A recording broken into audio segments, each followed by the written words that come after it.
साल था 1911। दिल्ली में British king George the fifth के राज्याभिषेक के मौके पर दरबार सजाया गया। फिर ब्रिटिश सम्राट और रानी मैरी दरबार में शामिल होने के लिए पहुंचते हैं।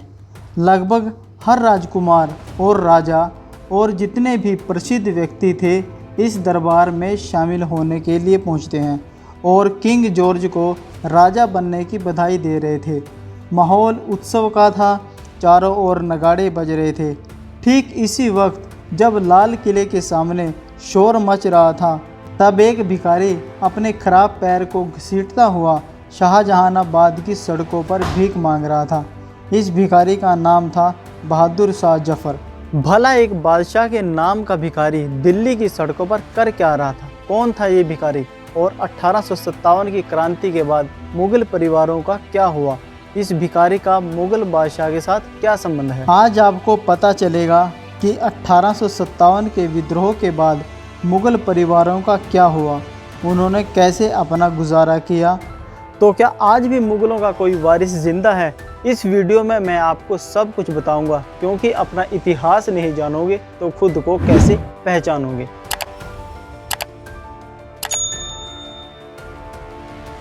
साल 1857 में भारत के इतिहास में मुगलों का लंबा दौर ख़त्म होता है, जब 21 सितंबर को आखिरी मुगल बादशाह बहादुर शाह जफर ने अंग्रेज़ों के सामने सरेंडर कर दिया और इस तरह से दिल्ली पर कब्जा हो गया अंग्रेज़ों का। हालांकि जफर के बेटों ने सरेंडर नहीं किया था। एक दिन बाद यानी 22 सितंबर को बादशाह के 3 शहजादों ने सरेंडर किया। ये लोग थे विद्रोही सेना के प्रमुख मिर्ज़ा मुगल, मिर्ज़ा खिजर सुल्तान और मिर्ज़ा मुगल के बेटे मिर्ज़ा अबू बकर। ये सभी दिल्ली में ही छिपे हुए थे। फिर इन शहजादों को पकड़ लिया गया और अंग्रेज़ों ने तीनों को गोली से उड़ा दिया। क्रूरता का आलम ये था कि अंग्रेज़ों ने चांदनी चौक पर इनकी बॉडीज़ को बिना कपड़ों के रख दिया। 4 दिनों तक ये शव यहीं रखे रहे। इनके 4 दिन बाद यानी 27 सितंबर को बाकी के शहजादों को पकड़ने के लिए योजना बनाई गई। इस दिन 3 शहजादे और पकड़े गए, मिर्ज़ा बख्तावर शाह, मिर्ज़ा मेंदू और मिर्ज़ा जवान बख्त। इन तीनों को भी गोली से उड़ा दिया गया बड़ी बेरहमी के साथ। ये सब हो रहा था 1857 की गदर से उपजे गुस्से के कारण। अंग्रेज किसी को भी माफ़ करने के इरादे से काम ही नहीं कर रहे थे। हालांकि अंग्रेज मुगलों का खात्मा पूरी तरह से नहीं कर पाए। जब बहादुर शाह जफर के बेटों को ढूंढ कर मारा जा रहा था, उस वक्त बहादुर शाह जफर के 2 बेटे मिर्ज़ा अब्दुल्ला और मिर्ज़ा कुवैस अंग्रेज़ों के चंगुल से भागने में कामयाब रहे। एक सिखर सालदार ने उन्हें हुमायूं के मकबरे से भागने में मदद की, जहां उन्हें कैद में रखा गया था। इसमें से मिर्ज़ा कुवैस फ़कीर के भेष में उदयपुर जा पहुँचे, जहाँ के महाराजा ने उन्हें संरक्षण दिया और 60 रुपये हर महीने की तनख्वाह पर रख लिया। वहीं मिर्ज़ा अब्दुल्ला ने अपनी पूरी ज़िंदगी गरीबी में टोंक रियासत में बिताई।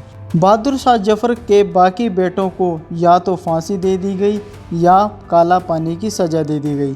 ख्वाजा हसन निज़ामी 20वीं सदी के एक महान निबंधकार है, जिनकी बदौलत आज हम मुगलों के 1857 के बाद के इतिहास के बारे में इतनी डिटेल से हम जानते हैं। उन्होंने मुगली परिवारों पर 20 से भी ज़्यादा किताबें लिखी और इन्हीं किताबों में वो बताते हैं कि जब बहादुर शाह जफर को गिरफ्तार किया गया तब जफर की एक बेटी कुलसुम जवानी बेगम रातों रात अपने पति के साथ लाल किले से निकल गई।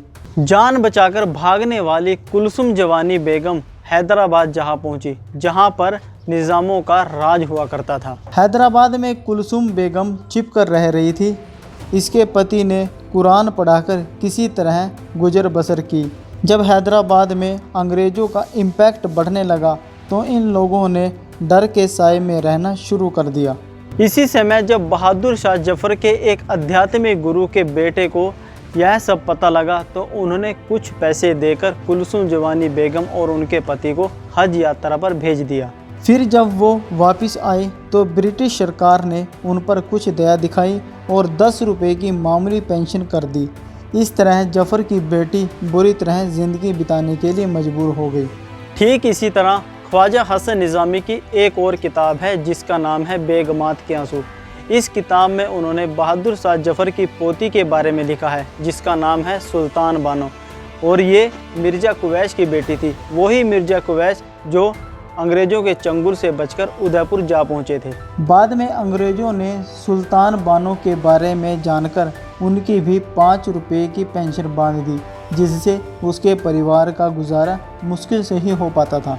ये सब जानकर मुझे बहादुर शाह जफ़र का कहा हुआ एक सेंटेंस याद आता है जिसमें उन्होंने कहा था, मेरे पूर्वजों ने हिंदुस्तान पर भय और बल के दम पर शासन किया, अब यही काम दूसरे करेंगे। वर्तमान में भारत पर आज जो शासन हो रहा है वो इसी बल पर हो रहा है।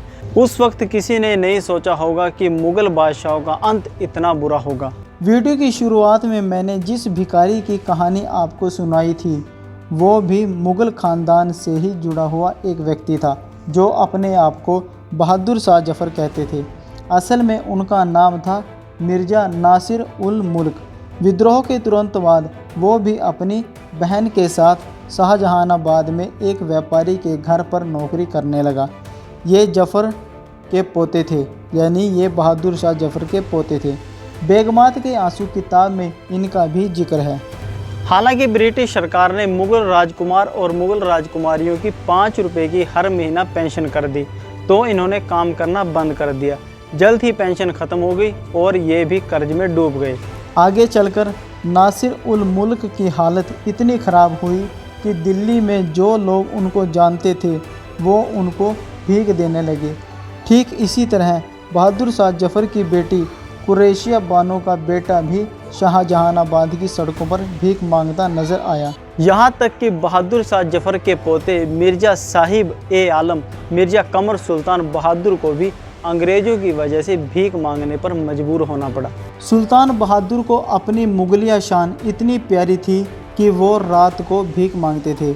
उन्हें रास्ते में भीख मांगते हुए शर्म आती थी। इसकी वजह ये थी कि जब वो सत्ता में थे मुग़ल सल्तनत के साथ उनका नाम जुड़ा होने के कारण लोग उन्हें सलाम के लिए झुक जाया करते थे, लेकिन उनके पास ऐसा कुछ भी नहीं था जिसके कारण उन्हें सलाम एक मजाक से लगती थी। हसन निज़ामी ये भी बताते हैं कि मिर्ज़ा कमर सुल्तान ने भीख भी राजाओं की तरह मांगी।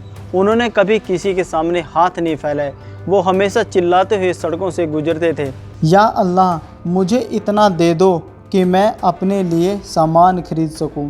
इस तरह दोस्तों मुग़ल ख़ानदान जो कभी भारत, पाकिस्तान, अफ़गानिस्तान, बांग्लादेश तक अपनी हुकूमत चलाता था, वो मुग़ल ख़ानदान सड़कों पर भीख मांगने के लिए मजबूर था। दुनिया की सबसे बड़ी ताकत 1857 की क्रांति के बाद पूरी तरह से ख़त्म हो गई। अगर आपको लगता है कि मुग़ल ख़ानदान पूरी तरह से ख़त्म हो गया है तो भी आप गलत हैं।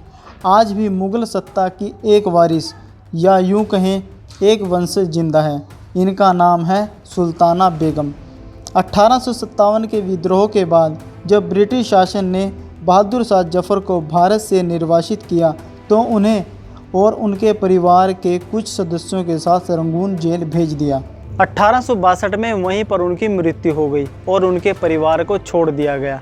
बाद में उनके परिवार ने देश के दूसरे हिस्सों में भटकते हुए आखिरकार बंगाल में जाकर शरण ली। बात करें सुल्ताना बेगम की, वो बहादुर शाह जफ़र के पड़पोते मिर्ज़ा मोहम्मद बेदार बख्त की पत्नी थी।